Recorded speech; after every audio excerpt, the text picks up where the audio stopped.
Good morning students. तो आज का जो टॉपिक है हमारा वो हमारा है concave mirror and convex mirror. कौन कौन सा है? कनकेव मिरर और दूसरा हमारे पास है कन्वेक्स मिरर।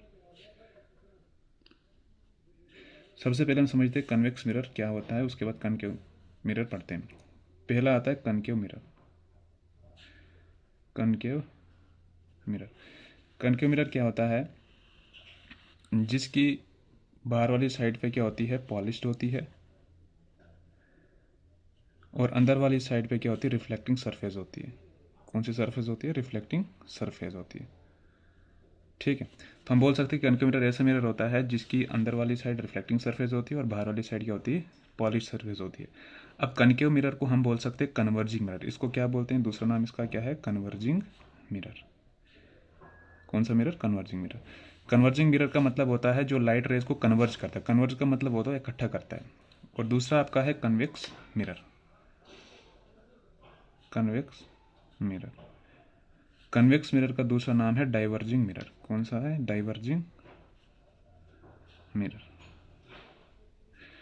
इसमें क्या होता है? इसमें इसका उल्टा है। इसमें क्या होगा कि जो बाहर वाली साइड है इसको हम यहाँ पे होगी आपकी रिफ्लेक्टिंग सरफेस होगी, और अंदर वाली साइड क्या होगी? पॉलिश्ड सरफेस होगी।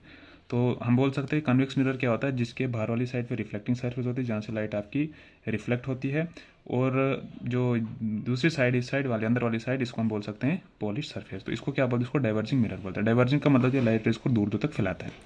उसके बाद हमारे पास कुछ रे डायग्राम्स होती है जिनसे हम इमेज बनाते हैं, रे डायग्राम्स। इसमें आपके 4 रूल्स आते हैं, 1 2 3 4। इन 4 रूल्स को हम फॉलो करते हैं, उसके बाद हम डायग्राम्स आगे बनाते हैं। पहला रूल, सबसे पहले हम एक मिरर बनाते हैं। किसके केस में पढ़ रहे हैं हम? कनकेव मिरर के केस में पढ़ रहे हैं। अब यहाँ पे क्या होगा? इस पॉइंट को बोलते हैं पोल।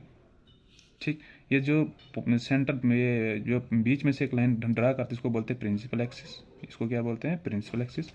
यहाँ पे जो होता है इसको हम बोलते हैं फोकस, और यहाँ पे एक पॉइंट होता है that is known as centre of curvature.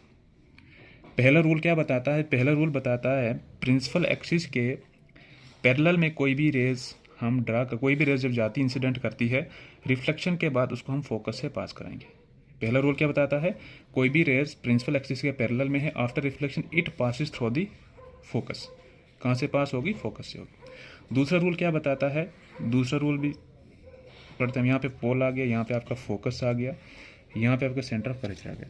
दूसरा रूल बताता है फोकस से कोई रे गुजरेगी, जब वो मिरर पे पड़ेगी, रिफ्लेक्शन होने के बाद प्रिंसिपल एक्सिस के पैरेलल में वापस आ जाएगी। कहाँ से वापस आ जाएगी? प्रिंसिपल एक्सिस के पैरेलल में वापस आ जाएगी आफ्टर रिफ्लेक्शन। तो क्या बोलता है?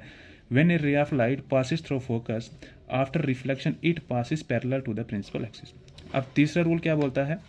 तीसरा रूल बोलता है, आपके पास ये मिरर है concave mirror, that is known as pole, this one is focus and this one is centre of curvature. ये बताता है कोई भी रेज सेंटर ऑफ कर्वेचर से पास होगी, आफ्टर रिफ्लेक्शन ये उसी रास्ते से वापस आ जाएगी। तीसरा रूल क्या बताता है? When a ray of light passes to centre of curvature it follows the same path. ये क्या करेगी? अपने पाथ को रिट्रेस करेगी। और तीसरा फोर्थ वन क्या बताता है? कोई भी रे पोल पे स्ट्राइक करेगी तो यहाँ से वो रिफ्लेक्ट होगी, और यहाँ पे आपका एंगल आई हमेशा किसके बराबर बनेगा? एंगल आर के बराबर बनेगा। तो ये आपके 4 रूल है, पहला, दूसरा, तीसरा